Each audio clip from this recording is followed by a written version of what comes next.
Hello students, friends, audience and guys, welcome back in my YouTube channel. मैं प्रवेश कुमार आप सभी का अपने चैनल इंग्लिश विद प्रवेश में मोस्ट वेलकम करता हूं और आशा करता हूं मेरे एफर्ट्स, मेरे कंटेंट्स आपकी लाइफ में नॉलेज इंप्रूवमेंट में काफी यूजफुल और बेनिफिशियल होंगे। सो फ्रेंड्स, यदि आप मेरे चैनल के सब्सक्राइब नहीं तो प्लीज सबसे पहले चैनल को सब्सक्राइब कर दीजिएगा। सब्सक्राइब के साइड में जो बेल का आइकन उसको प्रेस कर दीजिएगा ताकि हर रोज आने वाली नोटिफिकेशन आप लोगों को सही टाइम पर मिल जाए। सो स्टूडेंट्स, टाइम को वेस्ट ना करते हुए कम टू द पॉइंट पर आते हैं स्टूडेंट्स। आज हम डिस्कस करेंगे ग्रामेटिकल पोर्शन का एक सबसे इंपॉर्टेंट टॉपिक मोडाल्स। जैसे कि प्री वीडियो में हमने डिस्कस किया था, एक 12th का बहुत इंपॉर्टेंट टॉपिक है और उसमें हमने ग्रामेटिकल पोर्शन के जो सबसे इंपॉर्टेंट टॉपिक को डिस्कस किया था वो टॉपिक था स्टूडेंट्स आर्टिकल्स। आर्टिकल्स के बाद जो सेकंड टॉपिक है ग्रामर का, specially for CBSE and HBSC 12th तो मैं नहीं कहूँगा, ओनली एचबीएससी 12th के लिए ये टॉपिक रहेगा। वो टॉपिक है स्टूडेंट्स मोडाल्स का। तो स्टूडेंट्स प्लीज इंटेंशनली, वॉचफुली और कॉन्शियसली फोकस करना है स्टूडेंट्स, बहुत इंपॉर्टेंट टॉपिक है, ध्यान से इसको अंडरस्टैंड करना है। Now we shall discuss on the topic of modals.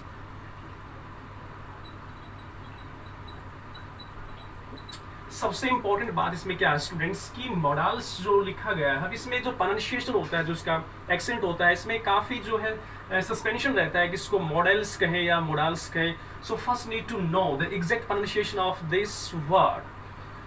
तो देखिएगा, अगर हम स्पेल डिफरेंट पाते हैं, इसको बोलते हैं स्टूडेंट्स मॉडल। इसको हिंदी में लिखा है, ये देखिए कंप्लीटली ओ का साउंड नहीं है, not model, not model, model. Okay, इसका मीनिंग होता है, हिंदी की बात करें, आदर्श या फिर नमूना जिसको बोलते हैं, लेकिन ये डिफरेंट है और ये डिफरेंट है। तो यदि हम ऐसे लिखते हैं इसको मॉडल, तो स्टूडेंट ये होता है हमारा, इसका हिंदी की अगर बात करें इसको बोलते हैं मॉडल, राइट। अगर हिंदी के एक्सेंट की हम बात करें इसकी, तो इसको ऐसे लिखा जाएगा मॉडल, एस लगाए तो मॉडल्स हो जाएगा। इसका हिंदी क्या होता है, रूप विषयक, यानी कि auxiliary verbs, helping verbs. It is one of the most important topic in HBSC 12th। Okay, बहुत इंपॉर्टेंट टॉपिक है स्टूडेंट्स। तो सबसे पहले मुझे डिस्कस करना बहुत जरूरी था ताकि आपका प्रोनाउंसिएशन का डाउट क्लियर हो जाए कि इसको मॉडल्स बोलते हैं, ये मॉडल होता है, मॉडल जिसका हिंदी आदर्श नमूना होता है, ये मॉडल्स होता है। अगर एस को हटाए तो मॉडल हो जाएगा मॉडल, इसका हिंदी बनेगा रूप विषयक, मॉडल्स। क्योंकि मॉडल्स में कोई एक हेल्पिंग वर्ब नहीं होता है, बहुत सारी हेल्पिंग वर्ब्स होती हैं जिनको सेकेंडरी हेल्पिंग वर्ब्स बोलते हैं स्टूडेंट्स, इसलिए इसको मॉडल्स बोलते हैं, नॉट मॉडल। ओके, उसके बाद देखिएगा डेफिनेशन की बात कर लेते हैं स्टूडेंट्स कि ये मॉडल्स होता क्या है। डेफिनेशन क्लियर कर लेते हैं पहले कि द हेल्पिंग वर्ब, देखिएगा दे का यूज मैंने क्यों किया यहाँ पर। दे यहाँ सेंस में काम होता है, पर्टिकुलर सेंस में। अगर हम यहाँ दोज लिखते तब भी वही सेंस बनती और दे आर्टिकल से वही सेंस बनती। दे हेल्पिंग वर्ब्स मींस वो स्पेशल हेल्पिंग वर्ब्स या those helping verbs same sense में काम करते हैं। तो the helping verbs which are used to express the mode or manner of happening। किस चीज का हैपनिंग स्टूडेंट्स, ये जेरेंट फॉर्म में काम कर रहा है। देखिए जेरेंट ऑफ प्रीपोजिशन के बाद नाउन आता है, तो ये आईएनजी लगा हुआ जेरेंट फॉर्म में। जेरेंट जो हमेशा नाउन का काम करता है students. Of happening, of an action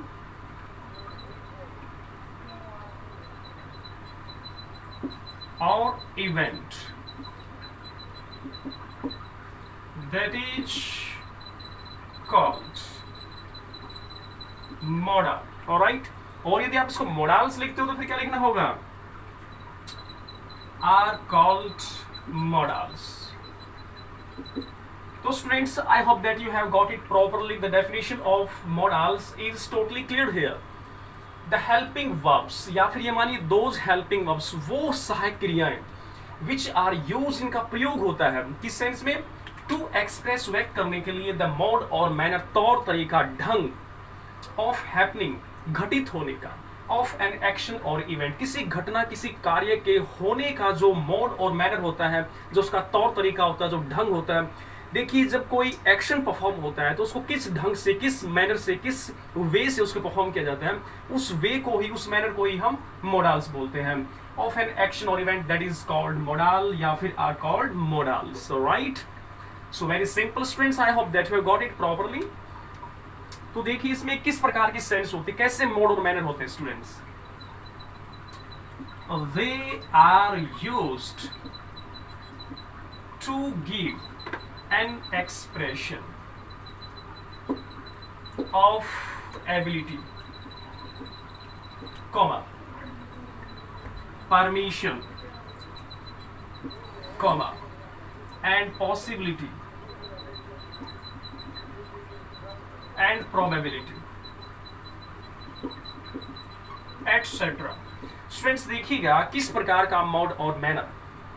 they are use, they means modals are use to give an expression, इनका यूज होता है कि अभिव्यक्ति देने के लिए, भाव देने के लिए, ऑफ एबिलिटी, एबिलिटी मीन्स योग्यता का, परमिशन का, पॉसिबिलिटी का एंड प्रोबेबिलिटी का। पॉसिबिलिटी और प्रोबेबिलिटी में क्या डिफरेंस होता है स्टूडेंट्स, ये बहुत ही कॉमन एक सेंस बनेगी इनकी। पॉसिबिलिटी होता है संभावना, यानी कि 100%। पॉसिबिलिटी मीन्स क्या हो जाएगा, संभावना, यानी कि वो चीज है 100% श्योरिटी से हम कह सकते हैं कि वो चीज एग्जिस्ट करती है, वो है। लेकिन प्रोबेबिलिटी में क्या होता है स्टूडेंट्स की 95% वो चीज यस और 5% वो चीज नो। ओके, उस चीज का एग्जिस्टेंस है 95%, 5% नहीं है। इम्पॉसिबल कहेंगे तो 100% वो चीज नहीं है, और इम्प्रॉबल यदि बोलेंगे तो 95% वो चीज नहीं है, 5% वो है। और प्रोबेबिलिटी में क्या हो जाएगा, 95% वो है, 5% वो नहीं है, राइट। तो जब इस प्रकार के भाव एक्सपोज होते हैं, एक्सप्रेस किए जाते हैं जिन हेल्पिंग वर्ब्स के द्वारा, उनको मोडाल्स बोलते हैं स्टूडेंट्स, राइट। यानी कि अगर सिंपल हिंदी की हम बात करें तो जब सेंटेंस, कोई भी सेंटेंस होता है स्टूडेंट्स, इंग्लिश का या हिंदी का, उस सेंटेंस में जो सब्जेक्ट होता है, जब वो कोई एक्शन परफॉर्म करता है तो डेफिनेटली वहां जो मेन वर्ब यूज होती है, मेन वर्ब के बगैर एक्शन नहीं हो सकता, और एक्शन को परफॉर्म करने वाला सब्जेक्ट होना चाहिए। तो उस मेन वर्ब, जो वो एक्शन होना है, जो सब्जेक्ट के द्वारा किया जाना है, तो उस मेन वर्ब से पहले मोडाल्स यूज होता है, हेल्पिंग वर्ब यूज होती है, राइट, जिसको मोडाल्स बोलते हैं। ये डिफरेंट टाइप की हेल्पिंग वर्ब्स होती है मोडाल्स। तो ये जो हेल्पिंग वर्ब्स होते हैं ये बताती है कि जो सब्जेक्ट काम करने वाला है वो किस तरीके से, किस एबिलिटी से, किस प्रकार के ढंग से काम कर रहा है, किस मैनर से, यानी कि the way of performing an action, right, किस वे से उस एक्शन को परफॉर्म कर रहा है। तो उस परफॉर्मिंग जो एक्शन होता है, उसका तौर तरीका जो होता है, ढंग जो होता है, उसी को मोडाल्स बोलते हैं स्टूडेंट्स, राइट। तो यहां तक आपको समझ आया होगा, राइट, ओके। तो आगे देखिए स्टूडेंट्स,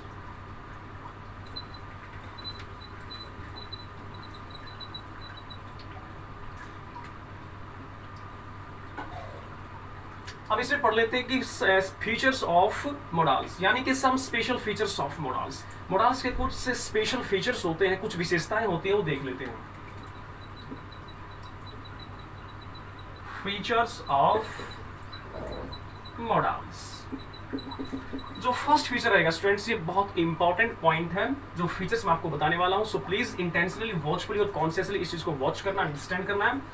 यानी कि modals are used with the first form of main verb. Modals are used with the first form of main verb, यानी कि main verb की first form के साथ ही modals यूज होता है स्टूडेंट्स, यानी कि सेकेंड और थर्ड फॉर्म के साथ मोडाल्स यूज नहीं होते हैं। जस्ट उस वर्ब से पहले मोडाल्स बिल्कुल यूज नहीं होगा। यदि सेकंड फॉर्म है, थर्ड फॉर्म है, तो जस्ट उस वर्ब से पहले मोडाल बिल्कुल यूज नहीं हो सकता। हाँ, फर्स्ट फॉर्म से पहले हमेशा मोडाल्स का यूज होता है, राइट। सेकंड देखिएगा, मोडाल्स नेवर कम अलोन, यानी कि जो मोडाल्स होते हैं, ऑक्सिलरीज जो हेल्पिंग वर्ब्स होती हैं, उनका प्रयोग कभी भी अकेला नहीं होता स्टूडेंट्स, यानी कि मोडाल्स कभी भी अकेले नहीं आते हैं। जैसे कई बार ऐसा होता है कि हेल्पिंग वर्ब्स डिफरेंट टाइप के होते हैं, 2 टाइप्स ऑफ हेल्पिंग वर्ब्स होता है, इस पर डिस्कस करने वाले हैं अभी। तो पहले इसको समझिए, मोडाल्स नेवर कम अलोन, कभी अकेले नहीं आते, क्यों नहीं आते, इसके बारे में डिस्कस करेंगे। थर्ड पॉइंट देखिएगा, अब इसमें लिखा गया है कि सम मोडाल्स, कुछ ऐसे मोडाल्स भी होते हैं स्टूडेंट्स जिनके बाद हम टू यूज करते हैं। There are some modals, after them we have to use to plus first form. There are some modals, यहाँ कुछ ऐसे modals भी हैं स्टूडेंट्स, after them, जिनके बाद we have to use to plus verb का first form, जैसे कि used, यूज्ड के बाद टू लगाना होता है, उसके बाद वर्ब का फर्स्ट फॉर्म। आउट के बाद टू लगाना होता है, उसके बाद वर्ब का फर्स्ट फॉर्म। ये टू ऐसे डिफरेंट मॉडल्स है स्टूडेंट जिनके बाद हमें टू लगाना होता है, फिर वर्ब का फर्स्ट फॉर्म लगाना होता है, बाकी सभी के साथ खाली वर्ब का फर्स्ट फॉर्म यूज होता है। उसके बाद देखिएगा फोर्थ रूल्स, यानी कि number, person and gender of the subject. देखिएगा students, number, person and gender of the subject लिख लीजिए, या फिर कोई भी सब्जेक्ट हो, इसमें कोई पर्टिकुलर सब्जेक्ट की मैं बात नहीं कह रहा, तो यहां of a subject, number, person and gender of a subject does not put any effect on modals. These quotations and sentences are especially for your understanding. Number, person and gender of a subject does not put any effect on modals. यानी कि आपके sentence में subject चाहे singular हो, चाहे वो plural number में हो, चाहे वो फर्स्ट पर्सन हो, सेकंड हो, थर्ड पर्सन हो, या फिर वो मेल है, फीमेल है, ही है, सी है, ये डजंट मैटर, ये मैटर नहीं करता मॉडल्स के सेंस में स्टूडेंट्स। कि जैसे कि हमारे टेंस में होता है कि आई के साथ हमको हैव यूज करना होता है, ही के साथ हैज यूज करना होता है, राइट, यू के साथ हैव यूज करते हैं, सी के साथ हैज यूज करते हैं, ऐसा कुछ नहीं है। आई के साथ भी अगर कैन यूज करें तो कैन यूज होना है, और सी के साथ भी कैन यूज होना है तो होना, राइट। तो ये कोई अफेक्ट नहीं होता इन चीजों का। उसके बाद देखिएगा models with be. Students, models with be, ये बहुत इंपॉर्टेंट पॉइंट है कि मॉडल्स विद बी, यानी कि बी इन इटसेल्फ एक first form of main verb होता है स्टूडेंट्स। बी का मतलब होता है होना, बी का मीनिंग क्या होता है? होना। क्या होना? पोजीशन या फिर आइडेंटिटी, यानी कि सब्जेक्ट की पहचान होना या सब्जेक्ट की स्थिति बताना बी का काम होता है। बी की फर्स्ट फॉर्म इज़ेमार होती है स्टूडेंट्स, ये काफी लेंथी हो जाएगा टॉपिक यदि मैं इसको पूरा एक्सप्लेन करता हूँ। बी का फर्स्ट फॉर्म इज़ेमार होता है, बी का सेकंड फॉर्म वॉजवर होता है, बी का थर्ड फॉर्म स्टूडेंट्स बीन होता है, बी का फोर्थ फॉर्म बीइंग होता है, और बी का जो फिफ्थ फॉर्म होता है स्टूडेंट्स उसको आप बोल सकते हो। वैसे देखिएगा इज़ेमार को हम फिफ्थ फॉर्म में भी काउंट कर लेते हैं, right. Be itself first form होती है और इज़ेमार जो होता है उसको हम फिफ्थ फॉर्म में भी काउंट कर लेते हैं, क्योंकि फिफ्थ फॉर्म किसको बोलते हैं? इसमें एस एस यूज होता है। तो फर्स्ट फॉर्म बी इटसेल्फ हो गया, सेकंड फॉर्म वॉजवर हो गया, थर्ड फॉर्म आपका बीन हो जाएगा, फोर्थ फॉर्म आपका बीइंग जिसको आईएनजी बोलते हैं, और फिफ्थ फॉर्म इज़ेमार में आप उसको काउंट कर सकते हो, राइट। तो बी का मतलब होता है पोजीशन और आइडेंटिटी, पहचान और स्थिति होना सब्जेक्ट की। तो देखिए मॉडल्स के साथ अगर हम बी यूज करते हैं तो वहां 3 केसेस में मॉडल्स यूज होता है, 3 केसेस में सेंस बनता है उसका, आप ये मान सकते हो। यानी कि मॉडल्स के साथ बी यूज किया तो वहां ऑब्जेक्ट आ सकता है, सेकंड वहां पर स्टूडेंट्स वर्ब का फोर्थ फॉर्म यूज हो सकता है, या फिर वर्ब का थर्ड फॉर्म यूज हो सकता है। यदि हम मॉडल्स के साथ स्टूडेंट्स बी यूज कर रहे हैं तो वहां पर या तो डायरेक्टली ऑब्जेक्ट आना है उसके बाद बी के बाद, या वर्ब का fourth form means ING form, या फिर थर्ड फॉर्म मींस यानी कि आपका जो होता है ना present participle, past participle, perfect participle, तो उस प्रकार की सेंस बन जाएगी। ये आपका फिर पास्ट पार्टिसिपल हो जाएगा, थर्ड फॉर्म की सेंस में यूज हो जाएगा। तो देखिएगा अब इसको एक्सप्लेन कर देता हूं किस प्रकार होता है। यानी कि वर्ब, कोई भी वर्ब होती है तो उसकी 5 फॉर्म होती है, जैसे कि आपने पढ़ा होगा, जैसे कि हमने लिखा eat, ate, eaten, eating, eats, first form, second form, third form, fourth form और फिफ्थ फॉर्म। तो उसी प्रकार से देखिएगा फोर्थ फॉर्म क्या है? आईएनजी फॉर्म, यानी कि यहाँ पर आईएनजी फॉर्म यूज करेंगे हम बी के बाद, राइट। और एक सेंस में ऑब्जेक्ट भी यूज कर सकते हैं डायरेक्ट, और एक सेंस में हम थर्ड फॉर्म यूज करेंगे, ओके, जिसको पास्ट पार्टिसिपल बोल सकते हो आप। अब देखिए फिफ्थ रूल को ध्यान से देखिए students, I hope that you have got it properly. If you want to take screenshot so please take it now.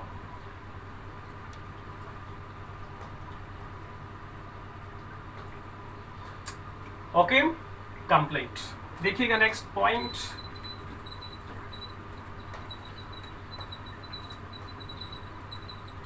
Sixth feature बता देते हैं स्टूडेंट्स आपको, बहुत ही इंपॉर्टेंट फीचर है। यानी कि मॉडल्स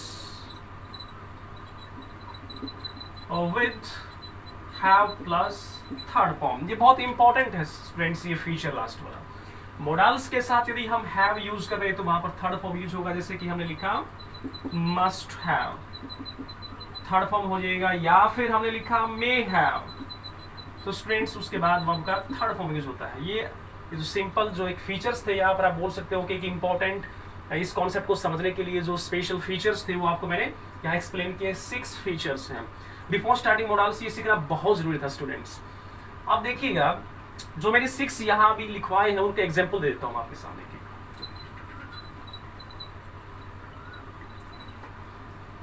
पहला हमने फीचर इसमें लिखा था कि मॉडल्स जो है वो हमेशा फर्स्ट फॉर्म के साथ आता है, यानी कि मेन वर्ब का जो फर्स्ट फॉर्म होता है स्टूडेंट्स उसके साथ यूज होता है।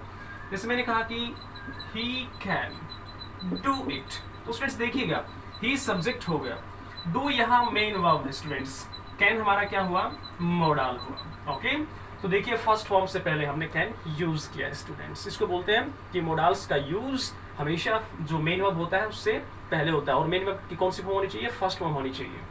ऑलराइट, उसके बाद देखिए मैंने कहा इसमें कि ये कभी अकेला नहीं आता, मॉडल्स कभी अकेला नहीं आता स्टूडेंट्स। जैसे मैंने कहा कि ही कैन इट, क्या ये सही सेंटेंस है, ही कैन इट, वर्ब मैंने इसमें से रिमूव कर दिया है, तो मॉडल अकेला कभी नहीं आता है। ओके, तो देखिए इसमें अभी पूरी तरह से रॉन्ग है। ओके, तो इसके साथ हमें फर्स्ट फॉर्म यूज करना बहुत जरूरी है। उसके बाद मैंने इसमें डिस्कस किया था कि यूज्ड टू के बाद फर्स्ट फॉर्म, आउट टू के बाद फर्स्ट फॉर्म यूज करना होता है। जैसे इसमें लिखा he used to go to school daily, वह हर रोज स्कूल जाता था। यूज टू का यूज यानी कि पास्ट का हैबिचुअल एक्शन में भी होता है, किसी थिंग के एग्जिस्टेंस के लिए भी होता है। तो देखिए यूज्ड के बाद टू और फर्स्ट फॉर्म हम यूज कर रहे हैं। आउट टू के बाद भी ऐसा ही होगा, आउट टू गो।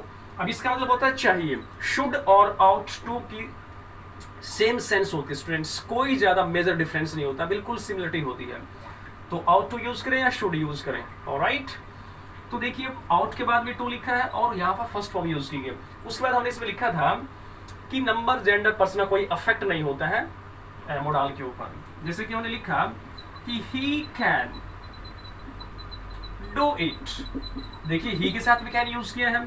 अब मैंने कहा इसमें दे कैन डू इट, यानी कि सिंगुलर नंबर और प्लूरल नंबर कोई इफेक्ट नहीं है, कैन दोनों के साथ यूज हो सकता है। फिर लिखा इसमें सी कैन डू इट।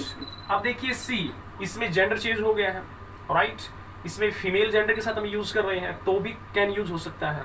ओके, और first person, second person, third person कोई भी यूज कर लीजिएगा। यू कैन डू इट, कोई अफेक्ट नहीं होता है कि ये सेकंड पर्सन है इसके साथ हम यूज नहीं कर सकते, ये आपका थर्ड पर्सन है यूज नहीं कर सकते, ऐसा बिल्कुल नहीं है। ये भी थर्ड पर्सन है, ये भी थर्ड पर्सन है, ये सिंगुलर है, ये प्लूरल है, ये आपका फीमेल जेंडर है और ये आपका सेकंड पर्सन है, राइट।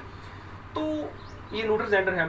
तो अब इसमें देखिएगा हम हर एक सब्जेक्ट के साथ यूज कर सकते हैं, चाहे कोई भी नंबर हो, जेंडर हो, पर्सन हो, हम यूज कर सकते हैं मॉडल्स का। ओके स्टूडेंट्स, देखिए आगे फीचर की बात कर रहे हैं, अभी एग्जांपल दे रहे हैं। जैसे कि इसमें हमने डिस्कस किया था स्टूडेंट्स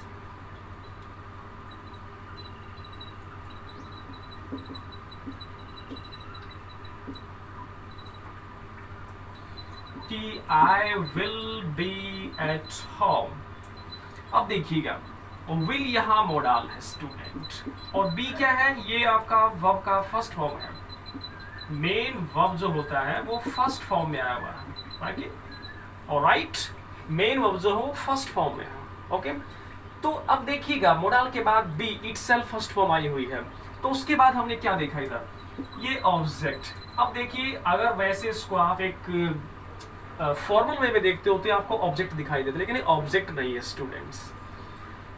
जहां बी खुद एक मेन वर्ब के रूप में काम करती है तो वहां पर ऑब्जेक्ट जो है स्टूडेंट्स हो ही नहीं सकता, वहां या तो कॉम्प्लीमेंट होगा जिसको हम बोलते हैं पूरक। ओके, एक होता है कॉम्प्लीमेंट, COMPLIMEN, वैसे दोनों का ही प्रोनाउंसिएशन सेम होता है, कॉम्प्लीमेंट कॉम्प्लीमेंट। ये पूरक होता है स्टूडेंट्स, ये तारीफ करना, अप्लॉज करना, राइट। तो या तो यहाँ पर कॉम्प्लीमेंट भी कौन सा होना है, सब्जेक्ट कॉम्प्लीमेंट होना है, या फिर इधर क्या होगा स्टूडेंट्स, या फिर इधर होना है आपका एडवर्ब फ्रेज। ओके,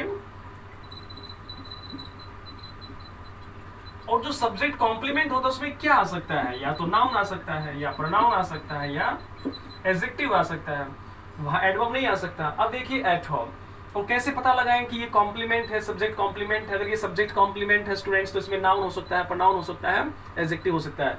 और यदि ये सब्जेक्ट कॉम्प्लीमेंट नहीं है तो फिर एडवर्ब फ्रेज होगा। कैसे पता लगेगा? यदि हम इससे क्वेश्चन पुट करें हु से या फिर whom से या फिर what से, तो आंसर आएगा आपका नाउन। ऑलराइट। और यदि हम क्वेश्चन और जो इनको क्वालिफाई करेगा वो हो जाएगा आपका एडजेक्टिव। और यदि हम क्वेश्चन पुट करें किससे, वेयर से, वाई से, व्हेन से या फिर हाउ से, तो उसमें क्या आएगा आपका एडवर्ब। ओके। तो अब क्वेश्चन पुट कीजिएगा, आई विल बी एट होम, मैं घर पर होऊंगा, मैं कहाँ होऊंगा? वेयर विल आई बी, मैं कहाँ होऊंगा? तो कहाँ की सेंस आ रही है स्टूडेंट्स? तो एट होम क्या हो गया?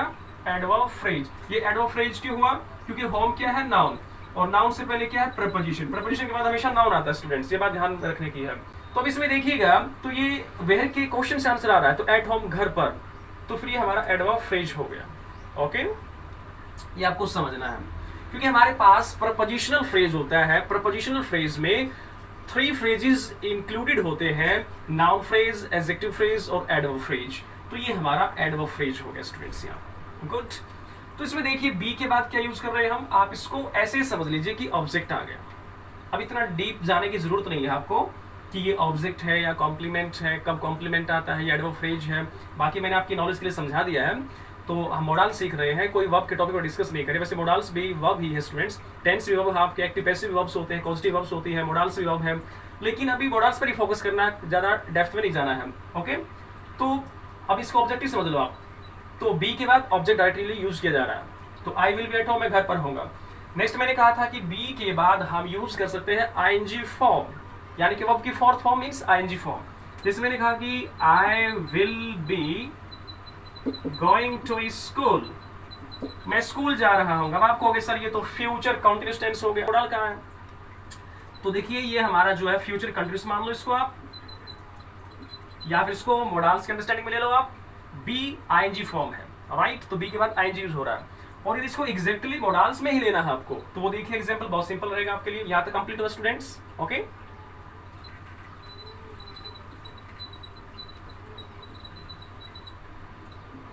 ये जो डायरेक्ट होता है स्टूडेंट्स या फिर इनडायरेक्ट स्पीच होता है, इसका एक एग्जांपल देता हूं मैं, जिसमें आपको मोडाल के बाद बी होगा और वहां आईएनजी यूज होगा। जैसे मैंने कहा कि ही सेड टू मी, उसने मुझसे कहा कि he will be going to school, या फिर कहीं भी आप लिख सकते हैं he will be going to Delhi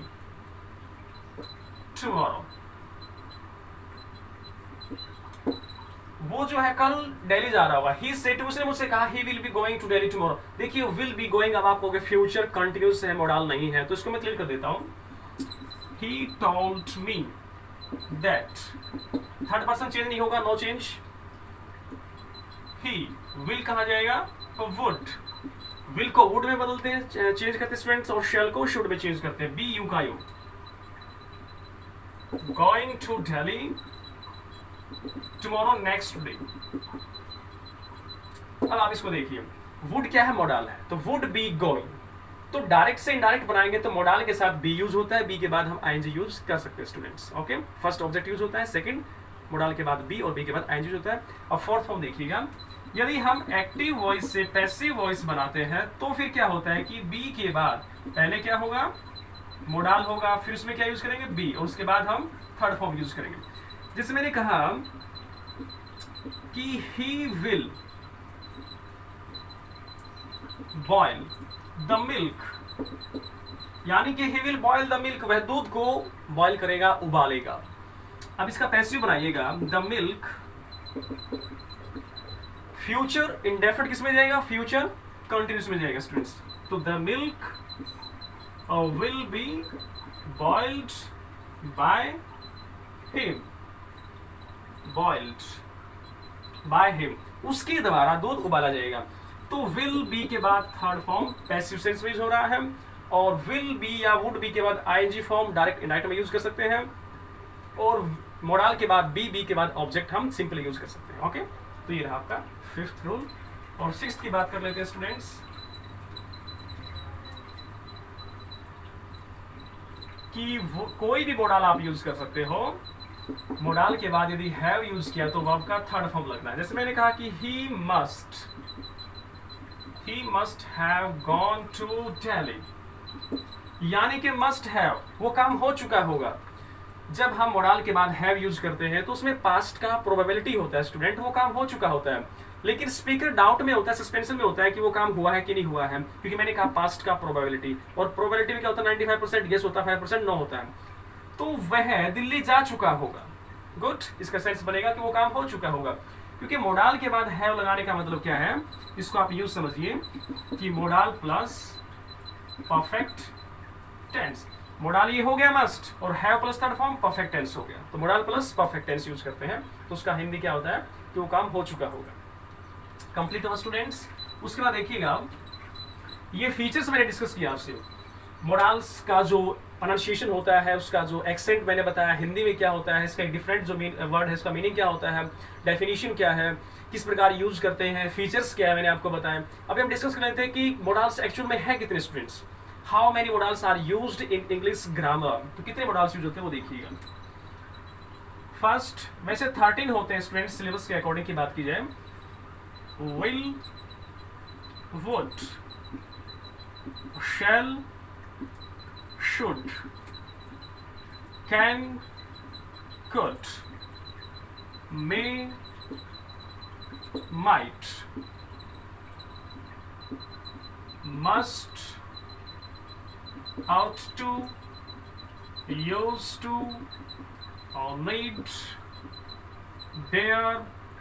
और देखिए स्टूडेंट्स काउंट कर लेते हैं, 1 2 3 4 5 6 7 8 9 10 11 12 13। टोटल हमारे पास कितने हो गए भैया, 13 हो गए। लेकिन इनके अलावा भी है स्टूडेंट्स, ओके। तो देखिएगा वो जो एक्स्ट्रा है वो भी देख लेते हैं। हैज टू या हैव टू, ये प्रेजेंट कंपल्सन है, ये भी मोडाल के रूप में काम करते हैं। हैड टू, ये पास्ट कंपल्सन है स्टूडेंट्स, ये भी मोडाल के रूप में काम करता है।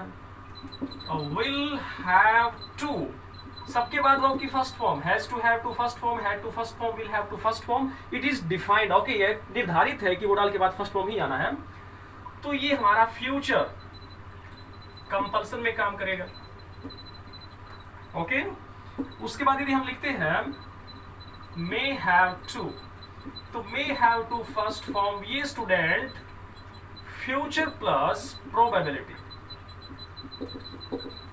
फ्यूचर प्लस ये प्रोबेबिलिटी में काम करता है। तो ये हमारे पास हुए 1 2 3 4 और एक्स्ट्रा जो हम मोडाल्स में जिनको काउंट कर सकते हैं। और उसके बाद देखिएगा स्टूडेंट्स, यदि हम लिखते हैं विल बी एबल टू, या फिर शैल बी एबल टू, या फिर हम यहां यूज करते हैं वुड लाइक टू। अब देखिएगा स्टूडेंट्स इनको कि will be able to, shall be able to, would like to, तो ये भी मॉडल्स में काउंट होते हैं। अब will be able to, shall be able to होता है स्टूडेंट्स फ्यूचर एबिलिटी के लिए, ये किसके लिए होता है, फ्यूचर की एबिलिटी के लिए। और वुड लाइक टू का यूज होता है डिजायर के लिए या फिर चॉइस के लिए। ओके, समझ आ रहा है आप सभी को? Good students. अब देखिएगा ये हमारे पास 13 मॉडल्स है जो आपके सिलेबस के अकॉर्डिंग है। उसके बाद हैज टू, हैव टू, ये प्रेजेंट कंपल्सन होता है। हैड टू पास्ट कंपल्सन है। Will have to first form सभी के साथ लगनी है, ये फ्यूचर कंपल्सन है। May have to future plus probability होता है, संभावना। Will be able to, shall be able to future ability होता है। वुड लाइक टू डिजायर और चॉइस होता है स्टूडेंट्स। ये जो कंपल्सन है, यहाँ कंपल्सन का भी 2 टाइप्स होता है स्टूडेंट्स। ज्यादा डेप्थ में जाने की जरूरत तो नहीं होती, लेकिन फिर भी टॉपिक में चल रहा है तो बता देता हूँ। कंपल्सन जो होता है हमारे पास, पहले आप इसका स्क्रीनशॉट ले लीजिएगा students, please take it now.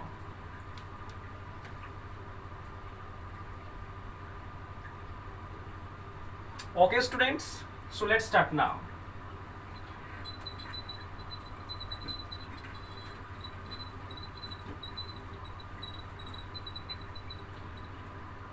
तो देखिएगा गाइस, अब जैसे मैंने कहा कि कंपल्सन,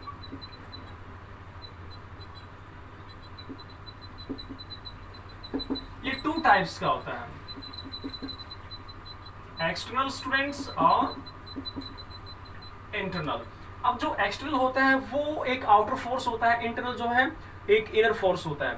जैसे कि हमने हैज टू और हैव टू की बात की स्टूडेंट्स, ये एक प्रकार से आपका एक्सटर्नल फोर्स है। इसका हिंदी होता है पढ़ता है। जैसे मैंने कहा कि I have to go to school, मुझे स्कूल जाना पड़ता है। हैव टू फर्स्ट फॉर्म, मुझे स्कूल जाना पड़ता है, यानी कि मैं अपनी इच्छा से नहीं जा रहा, मैं इंटेंशनली नहीं जा रहा वहां पर, किसी का फोर्स मेरे ऊपर दबाव है, कोई मुझे एम्फेसाइज कर रहा है जाने के लिए, तो इस प्रकार से इसको एक्सटर्नल फोर्स बोलते हैं। ही है तो हैज टू आ जाएगा। यदि मैंने लिखा ही had to go to school, तो हैड टू फर्स्ट, उसे स्कूल जाना पड़ता था, वो अपनी इच्छा से नहीं गया, उसको जाना पड़ता था, तो ये एक्सटर्नल फोर्स में काउंट होते हैं। यानी कि ये जो प्रेजेंट कंपल्सन है ये एक्सटर्नल फोर्स है, पास्ट कंपल्सन ये भी एक्सटर्नल फोर्स है। अब इनका इंटरनल फोर्स क्या होता है बता देता हूं। Is to, am to, are to, ये प्रेजेंट कंपल्सन है, लेकिन कौन सा फोर्स है? Internal. Has to, have to, ये क्या है? प्रेजेंट कंपल्सन है, लेकिन कौन सा? एक्सटर्नल फोर्स है। अब मैंने लिखा was to, were to, was to were to क्या है? पास्ट कंपल्सन है, लेकिन ये इंटरनल फोर्स है। हैड टू हमारा पास्ट कंपल्सन है, लेकिन ये हमारा कौन सा फोर्स है? एक्सटर्नल फोर्स है स्टूडेंट्स। ओके, एग्जांपल देता हूं आपको एक, इसमें मैंने कहा I am to go to school. I am to, देखो एम टू के बाद फर्स्ट फॉर्म मॉडल के सेंस में काउंट होता है, तो मुझे स्कूल जाना है, यानी कि मुझे स्कूल जाना, किसी का फोर्स नहीं, कोई एम्फसाइज नहीं कर रहा मुझे, मैं इंटेंशनली वहां जाना चाहता हूं, मुझे स्कूल जाना है। अगर मैं इसे लिखूं I was to go to school, तो क्या होगा? मुझे स्कूल जाना था, यानी कि पास्ट में जाना था, किसी का कोई फोर्स नहीं था। तो एक्सटर्नल इंटरनल फोर्स इस प्रकार से होता है students. I hope that you have got it properly.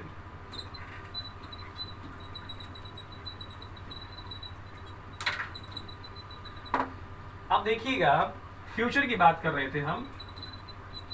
He will have to go to school daily, यानी कि विल हैव टू के बाद वर्ब का first verb future compulsion students, यानी कि एक प्रकार से मोडल के सेंस में काउंट होता है फ्यूचर कंपल्सन, कि विल हैव टू, उसे जाना पड़ेगा टू स्कूल डेली, उसे स्कूल डेली जाना पड़ेगा। आज के बाद से आज से वो डेली स्कूल जाना स्टार्ट हो जाएगा, वो स्कूल जाएगा, उसको स्कूल जाना पड़ेगा, किस सेंस में यूज हो रहा है।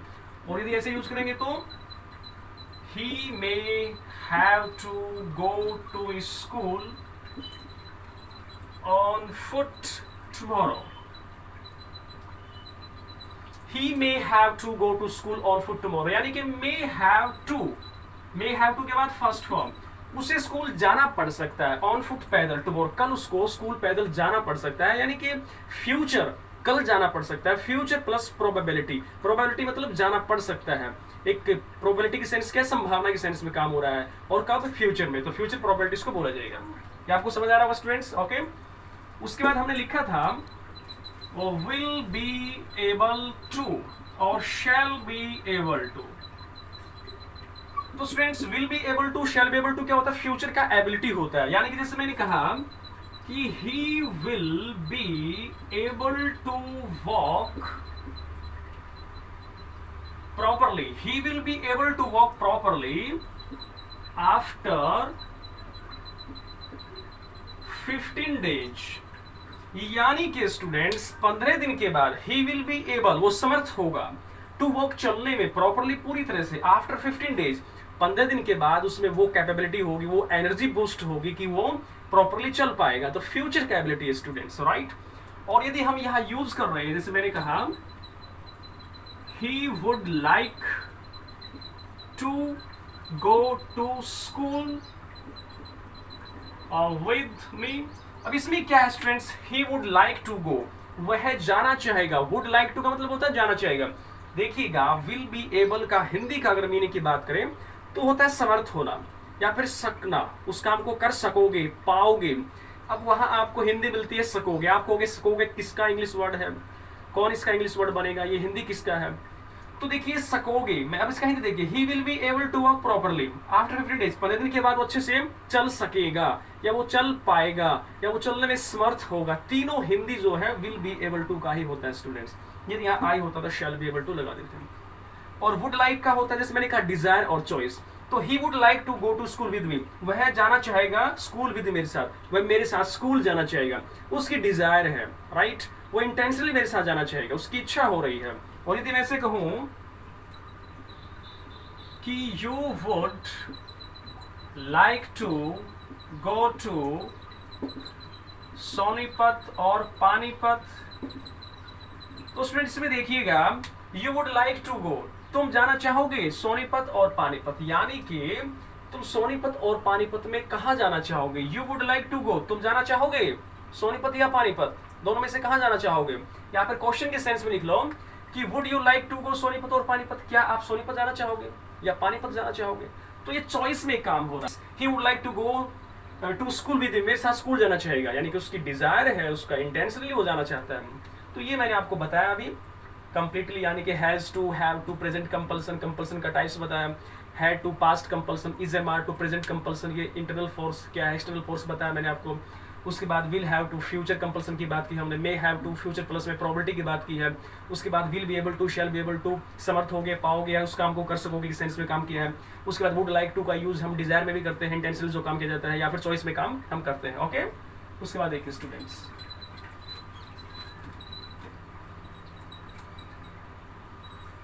बहुत ही इंपॉर्टेंट कॉन्सेप्ट होने वाला है अभी यहाँ पर, बहुत इंपॉर्टेंट कॉन्सेप्ट डिस्कस होने वाला है स्टूडेंट्स। यहाँ तक हमने पढ़ लिया है, जो हम आज डिस्कस करने वाले हैं वो नीड, यूज टू और आउट टू पर डिस्कस होगा स्टूडेंट्स आज के लिए। अब देखिएगा, जैसे कि हमने अब पढ़ा था इसके अंदर कि जो मॉडल्स होते हैं वो मॉडल्स किस प्रकार की हेल्पिंग वर्ब है स्टूडेंट्स, वो देखिएगा। हमारे पास यदि हम वर्ब की बात करें, यदि हम मेन वर्ब की बात करें, तो वो खाली स्टूडेंट्स कितना होता है, यानी कि 2 टाइप्स का होता है। एक होता है स्टूडेंट्स हमारा डूइंग, एक होता है स्टूडेंट्स हैपनिंग। डूइंग और हैपनिंग कैसे, यानी कि जो सब्जेक्ट होता है तो वो खुद काम करे, एक वो काम अपने आप हो जाता है, ऑलराइट, एक काम किया जा रहा है, काम खुद हो जाता है। जैसे मैंने कहा he is killing the tiger, या फिर अ टाइगर है, इट मीन्स कोई पर्टिकुलर टाइगर है जो उसका टारगेट है, तो उसको द लिख दीजिएगा। कोई भी एक टारगेट है, कोई भी एक टाइगर है, तो फिर आप वहां ए टाइगर लिख दीजिएगा। He is killing A tiger, वो एक टाइगर को मार रहा है, यानी कि किसी के द्वारा काम किया जा रहा है, यहाँ डूइंग सिचुएशन हो रही है। अगर मैं ऐसे लिखता हूं कि ए टाइगर डाइड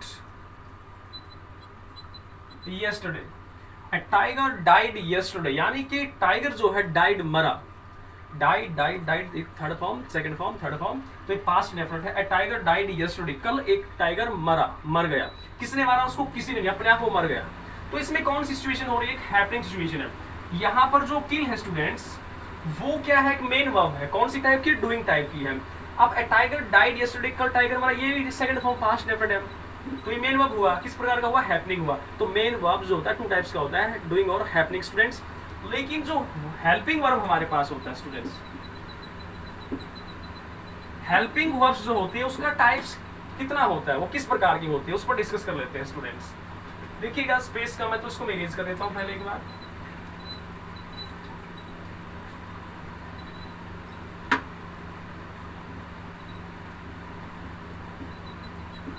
वर्ब,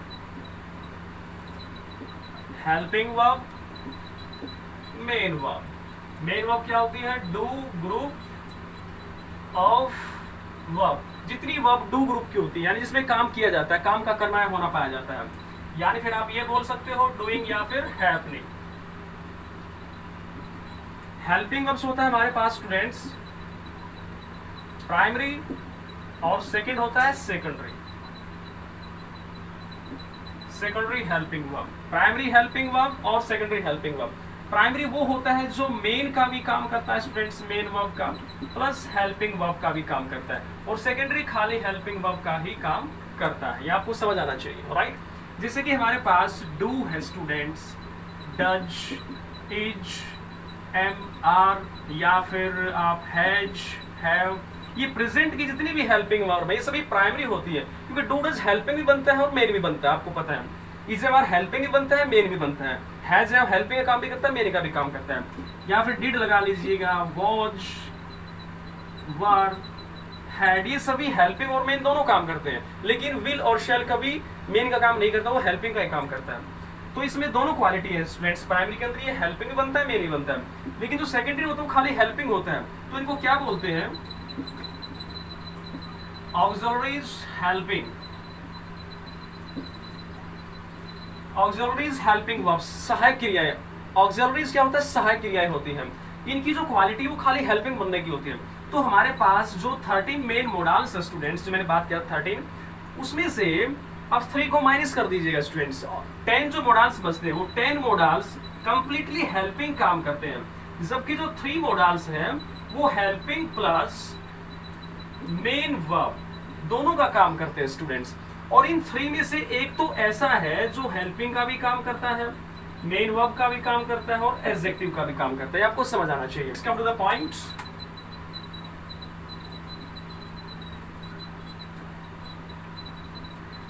अब देखिए, मोडाल्स को पढ़ाने से पहले ये डिस्कस करना बहुत जरूरी है स्टूडेंट्स। अब आप सोच रहे हो कि मैं मोडाल्स का टॉपिक स्टार्ट किया और लेफ्ट राइट की चीजों को मैं यहाँ पढ़ा रहा हूँ, ऐसा कुछ स्टूडेंट्स। हर एक पॉइंट का कहीं ना कहीं से डायरेक्टली या इनडायरेक्टली लिंक है मोडाल्स से, इसलिए मैं इनको बता रहा हूँ।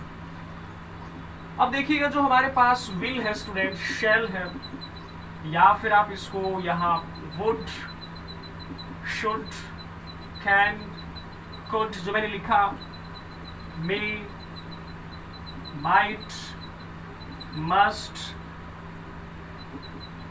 नीड, डेयर, यूज्ड टू, ये अलग है स्टूडेंट। आउट टू, 1 2 3 4 5 6 7 8 9 और 10, ये 10 तो ऐसे मोडाल्स हैं जो हेल्पिंग की फॉर्म में ही काम करते हैं।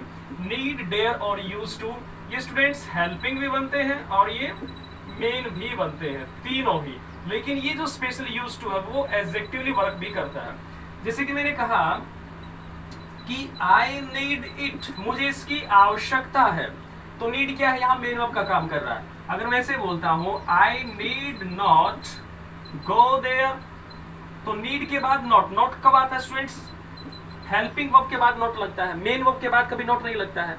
तो ये नीड क्या हुआ, हेल्पिंग, हेल्पिंग मींस क्या, मोडाल हुआ। तो गो क्या हुआ यहाँ पर, मेन वर्ब। तो इस प्रकार से ये हेल्पिंग बन गया, यहाँ मेन बना है। डेयर का भी वैसे काम होता है, जैसे मैंने कहा कि I dare to go there. अब देखिएगा, आई डेयर मुझ में साहस है, सब्जेक्ट के बाद जो होती है वो मेन वर्ब होती है, टू के बाद जो होती है वो टू इंफिनिटी होती है स्टूडेंट्स। तो डेयर मेन वर्ब हो गया, दो वर्ब है, फर्स्ट मेन वर्ब है, सेकंड टू इंफिनिटी वाली वर्ब है। तो आई डेयर, मुझ में साहस है, टू को जाने का, देयर वहां, तो यार डेयर क्या है, मेन वर्ब के रूप में काम कर रहा है, यहाँ नीड क्या था, मेन वर्ब के रूप में काम कर रहा है। और यदि मैं से लिखूं कि I dare not go there, I dare not go there, देखिए नॉट हमेशा हेल्पिंग वर्ब के बाद आता है, मेन वर्ब के बाद कभी नॉट नहीं आता है। कभी ऐसा होता है कि आई ईट नॉट फूड, गलत हो जाएगा, आई डू नॉट ईट फूड होता है, तो डू क्या, हेल्पिंग है। तो यहाँ क्या हो गया, हेल्पिंग मीन्स मोडाल हो गया, और गो क्या हो गया, मेन वर्ब हो गया। तो इस प्रकार से यहाँ हेल्पिंग, यहाँ पर ये मेन बना हुआ था, यहाँ पर ये हेल्पिंग बन गया है। गुड। अब देखिएगा, यूज टू की बात कर लेते हैं। जैसे मैंने कहा कि I used to go to school daily. अब देखिए, यूज टू यानी कि ये मोडाल के रूप में काम कर रहा है, और यही ये मेन वर्ब के रूप में भी काम कर रहा है, यानी कि ये मोडाल भी हो सकता है और ये आपका पास्ट इंडेफिनिट भी हो सकता है, यानी कि second form. Use, used, use second form भी हो सकता है। डिफरेंस कैसे क्लियर होगा, अब इसका नेगेटिव बनाइए। अगर आप ऐसे लिखते हो I used not to go to school daily, तो देखिएगा यूज्ड नॉट टू। अब देखिएगा, यूज्ड और टू के बिटवीन नॉट यूज किया है, तो यूज्ड क्या हुआ, मोडाल हो गया, हेल्पिंग वर्ब हो गया, और गो क्या हुआ, मेन वर्ब हो गया। और यदि इसको ऐसे लिखते हैं कि I did not use to go to school daily, I did not use to. अब देखिएगा, पास्ट इंडेफिनिट को नेगेटिव बनाएंगे तो डिड लगता है, डिड नॉट के बाद फर्स्ट फॉर्म आता है, आई डिड नॉट यूज। अब नॉट से पहले डिड, ये हेल्पिंग हो गया, डिड नॉट यूज वर्ब का फर्स्ट फॉर्म, ये आपका पास्ट इंडेफिनिट में काम कर रहा है। I did not use to go to school, ये मेन वर्ब है, टू गो क्या है, इन्फिनिटिव, टू इन्फिनिटिव वर्ब के रूप में काम कर रहा है। मैं प्रतिदिन स्कूल नहीं जाता था, इस प्रकार ये क्या हो जाएगा आपका यूज, क्या बन गया स्टूडेंट्स, यहाँ पर पास्ट इंडेफिनिट मेन वर्ब के रूप में काम कर रहा है, और यहाँ यूज क्या बन गया, मोडाल के रूप में काम कर रहा है। तो यूज टू ये मोडाल भी है और ये पास्ट इंडेफिनिट मेन वर्ब भी है। पता कब लगेगा, जब नेगेटिव बनाएंगे। यदि नेगेटिव ऐसे बनता है तो मोडाल्स हो गया, और यदि ऐसे नेगेटिव बनता है तो क्या हो गया हमारे पास स्टूडेंट्स, ये पास्ट इंडेफिनिट यानी कि मेन वर्ब के रूप में काम कर रहा है।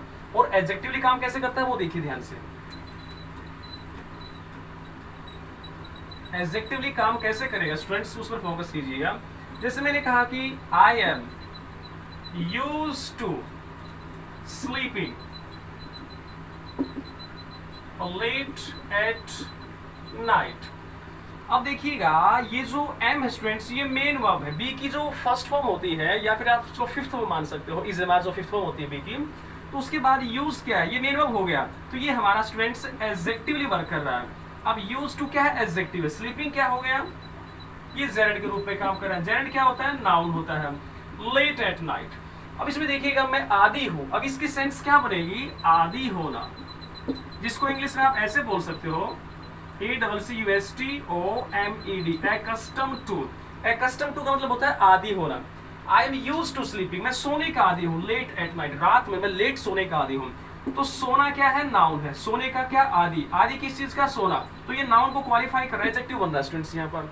यदि नोट लगाना तो ऐसे हो सकता है कि I am not used to sleeping late at night, तो ये हमारा एडजेक्टिव वर्क यहाँ पर कर रहा है। तो इसमें क्या सेंस बनेगी इसकी कि मैं देर रात सोने का आदि नहीं हूँ, यदि नॉट यूज करते हैं तो इस प्रकार से ये मॉडल भी है, मेन वर्ब भी है और एडजेक्टिव वाला काम भी कर रहा है students. Okay, I hope that you have got it properly students. फिर भी कोई डाउट है तो कमेंट बॉक्स में आप शेयर कर सकते हो स्टूडेंट्स।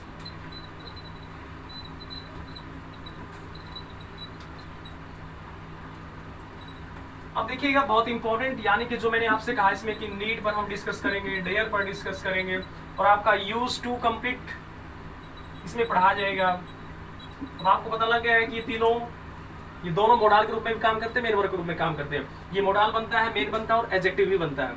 अब देखिएगा यदि नेगेटिव सेंस की बात करें या फिर इंटेरोगेटिव सेंस की बात करें तो ये मोडाल होता है, ये दोनों।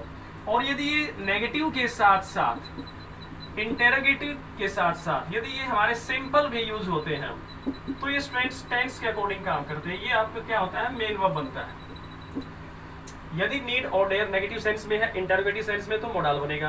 यदि वो नेगेटिव, इंटेरोगेटिव या सिंपल तीनों में से किसी में भी आ सकता है तो वो एक प्रकार से टेंस के रूप में काम करेगा, एक मेन वर्ब के रूप में काम करेगा। वो कैसे देखिएगा, इसमें मैंने कहा कि आई need not do it, I need not, मुझे आवश्यकता नहीं है डू इट यह करने की। तो देखिएगा नॉट से पहले नीड क्या है, मोडाल, नेगेटिव सेंस में काम हो रहा है। और यदि मैं ऐसे लिखूं need I go there, subject से पहले यदि कोई वर्ब जाएगी तो हेल्पिंग जाएगी स्टूडेंट्स, मेन तो नहीं जाएगी। एक interrogative need I go there, तो मेन यहाँ क्या है, गो। क्या मुझे वहां जाने की आवश्यकता है, तो इस सेंटेंस से और इसमें क्या हुआ, ये मोडाल बन गया। और यदि मैं इसको ऐसे लिखता कि I do not need to do it, अब देखिएगा ये भी नेगेटिव सेंटेंस है लेकिन यहाँ नॉट से पहले डू है, तो आई डू नॉट, और नीड क्या हो गया, मेन वर्ब, और टू डू ये भी क्या है, मेन वर्ब। ये इन्फिनिटिव वाली मेन वर्ब है, ये एक्चुअल मेन वर्ब है। तो I do not need to do it, मुझे ये काम करने की आवश्यकता नहीं है। तो ये नेगेटिव और इसमें डिफरेंस स्टूडेंट्स, तो यहाँ ये मेन वर्ब बना हुआ है। अब मैंने कहा do I need to go there, अब इंटरोगेटिव है तो इसमें देखिएगा पहले तो सब्जेक्ट से पहले नीड बाहर था तो मोडाल के रूप में काम हो रहा था। अब प्रेजेंट इंडेफिनिट है, डू बाहर है तो ये हेल्पिंग वर्ब है, तो डू आई नीड ये मेन वर्ब हो गया, और टू इन्फिनिटी के रूप में काम कर रहा है, टू गो हो गया। तो क्या मुझे वहां जाने की आवश्यकता है, तो ये इस प्रकार से नेगेटिव और इंटेरोगेटिव में भी ये मेन वर्ब बन सकता है। जरूरी नहीं है कि नेगेटिव और इंटेरोगेटिव में खाली नीड मोडाल होगा, वो मेन वर्ब भी बन सकता है, लेकिन इस प्रकार से। ओके, और सिंपल कैसे, मैंने कहा कि आई नीड इट, मुझे इसकी आवश्यकता है, खाली मेन वर्ब हो गया। उसके बाद डेयर को देख लीजिएगा स्टूडेंट्स, बहुत सिंपल रहेगा। यानी कि डेयर भी यूं ही है, नेगेटिव और इंटेरोगेटिव में दिया बनेगा स्टूडेंट मोडाल, और नेगेटिव के साथ साथ यदि आप इंटेरोगेटिवली यूज कर रहे हो या फिर इसको आप सिंपल में यूज कर रहे हो तो फिर ये मेन वर्ब के रूप में भी काम करेगा। जैसे मैंने कहा I dare not go there, dare के बाद नॉट, यानी कि ये हेल्पिंग वर्ब हो गया, मोडाल के रूप में काम कर रहा है। डेयर मतलब होता है साहस, साहस का होना, लेकिन मोडाल बनेगा तो नेगेटिव सेंस में साहस का न होना, तो मोडाल बन गया ये कि I do not dare, I dare not go there, मुझे वहां जाने का साहस नहीं है, तो मोडाल के रूप में काम कर रहा है। यदि हम ऐसे बोले कि डेयर आई गो देयर, ये इंटेरोगेटिव हो गया, डेयर आई। अब सब्जेक्ट से पहले यदि कोई वर्ब बाहर जाएगी तो वो हेल्पिंग ही बाहर जाएगी, इंटेरोगेटिव सेंस में नेगेटिव में मोडाल के रूप में काम कर रहा है। तो डेयर आई गो देयर, क्या मुझे वहां जाने का साहस है, तो ये क्या बन गया, मोडाल बन गया। और इसको ऐसे लिखो स्टूडेंट्स कि I do not dare to go there. अब ये भी नेगेटिव हो और ये भी नेगेटिव, डिफरेंस देखिएगा। यहाँ नोट से पहले क्या है, डू, प्रेजेंट इंडेफिनिट में काम हो रहा है, तो ये डू हेल्पिंग है, डेयर यहाँ मेन वर्ब है, और to go to infinitive verb के रूप में काम कर रहा है, तो मुझमें वहां जाने का साहस नहीं है। और यदि हम ऐसे लिखें कि do I dare to go there, अब यहां भी देखिएगा स्टूडेंट्स, अब सब्जेक्ट से पहले डू हेल्पिंग बाहर है और उसके बाद डेयर ये मेन वर्ब के रूप में काम कर रहा है, ये भी इंटरोगेटिव और ये भी इंटरोगेटिव, डिफरेंस देखिए दोनों में, यहाँ ये मॉडल है, यहाँ ये मेन वर्ब है। ओके, सिंपल की बात करूं तो इसमें ऐसे लिख लीजिएगा, I dare to go there. I dare मुझमें साहस है क्या करने का, टू को जाने का, देर वहां, तो ये मेन वर्ब हो गया, ये टू इन्फिनिटिव वर्ब हो गया। तो इस प्रकार सिंपल नेगेटिव इंटरोगेटिव में ये देयर और नीड बनता है स्टूडेंट्स मेन वर्ब, और नेगेटिव और इंटरोगेटिव में खाली बनता है मॉडल। तो आपको ये समझ आ गया होगा स्टूडेंट्स। ओके, देखिए लास्ट यूज टू। अब यूज टू स्टूडेंट्स होता है, इसका फर्स्ट यूज होता है past habitual, past habitual fact में यूज होता है। सेकंड किसी थिंग का, यानी कैसे बोल सकते हो, एग्जिस्टेंस ऑफ अ थिंग, किसी भी चीज का जो एग्जिस्टेंस होता है स्टूडेंट, किसी वस्तु का जो एक अस्तित्व होता है, उसके सेंस में होता है। जैसे मैंने कहा यहाँ पर पास्ट हैबिचुअल फैक्ट की बात कर लेते हैं। जैसे मैंने कहा कि I used to take exercise daily, यानी कि I used to take exercise daily, past habitual fact, मैं प्रतिदिन एक्सरसाइज किया करता था। कब, पहले। ऐसा बोल सकते हो, I used to take exercise daily before, मैं पहले प्रतिदिन एक्सरसाइज किया करता था। तो इसमें क्या, पास्ट का हैबिचुअल फैक्ट है, आजकल नहीं करता। या फिर ऐसे बना लीजिएगा कि he used to drink a lot before, he used to drink a lot before marriage, शादी से पहले वह बहुत ड्रिंक किया करता था, यानी कि उसका हैबिचुअल फैक्ट था। तो ही यूज्ड टू ड्रिंक, ये मोडाल भी है और मेन वर्ब भी मान सकते हो। मोडाल और मेन वर्ब का डिफरेंस कैसे क्लियर होगा, नोट लगाने से। यदि ही यूज्ड नॉट टू लिखेंगे तो मोडाल है, यदि he did not use to लिखेंगे तो ये पास्ट इंडेफिनिट आपका मेन वर्ब हो जाएगा। तो इसमें हैबिट दिखाया गया है कि वो उसको एक्सरसाइज करने का उसका हैबिट था, अब वो नहीं करता, यानी जो काम पास्ट में होता था अब नहीं होता है, वहां यूज टू यूज होता है। तो he use to drink a lot, पहले वो बहुत ड्रिंक किया करता था शादी से पहले, लेकिन अब नहीं करता है। तो ये एक हैबिचुअल एक्शन में हो रहा है इसका कार्य। एग्जिस्टेंस की बात करें तो there used to be a big building here before। Examples friends आप चाहे कितने ही बना लीजिएगा, एग्जाम्पल्स आप कितने यूज कर लीजिएगा, आपको लॉजिक समझाना चाहिए, रूल समझाना चाहिए। there used to be a building here before, यहाँ पहले एक भवन हुआ करता था, यूज टू हुआ करता था, एक एग्जिस्टेंस था उस चीज का, बी होना, हुआ करता था, बिग बिल्डिंग है, यहाँ पहले एक बहुत बड़ा भवन हुआ करता था। किसी वस्तु के एग्जिस्टेंस के लिए आप बोल सकते हो, या कोई हैबिचुअल एक्ट जो होता है, या कोई पास्ट का हैबिचुअल एक्शन हो, उसके लिए हम यूज कर सकते हैं। और एडजेक्टिव यूज मैंने इसका पहले आपको बता ही दिया, जैसे इसमें लिखा है कि I am use to sleeping late at night, मैं देर रात सोने का आदी हूँ, तो वहां यूज टू क्या है, एडजेक्टिवली वर्क कर रहा था students. So students, I hope that you have got it properly. मैं उम्मीद करता हूँ, आशा करता हूँ कि वीडियो पूरी तरह समझ आई होगी। फिर भी कोई doubt students, it's your own right to write something in comment box and I will say with assurance that I will try to solve it problem that time. So students, इस video को like करना है, share करना है और subscribe करना बिल्कुल ना भूलें स्टूडेंट्स, और कमेंट्स करना आपका राइट। मैं फिर से कह रहा हूँ, आपको ढेर सारे कमेंट्स करने चाहिए जिससे मुझे आपके ओपिनियन का पता चलेगा और आपके डाउट्स क्लियर होंगे। सो स्टूडेंट्स, आज इस वीडियो लेक्चर में इतना ही, मिलते हैं नेक्स्ट वीडियो में नेक्स्ट कंटेंट के साथ। तब तक के लिए thanks for watching this video, thank you very much, take care, keep studying, keep enjoying, bye guys and best of luck.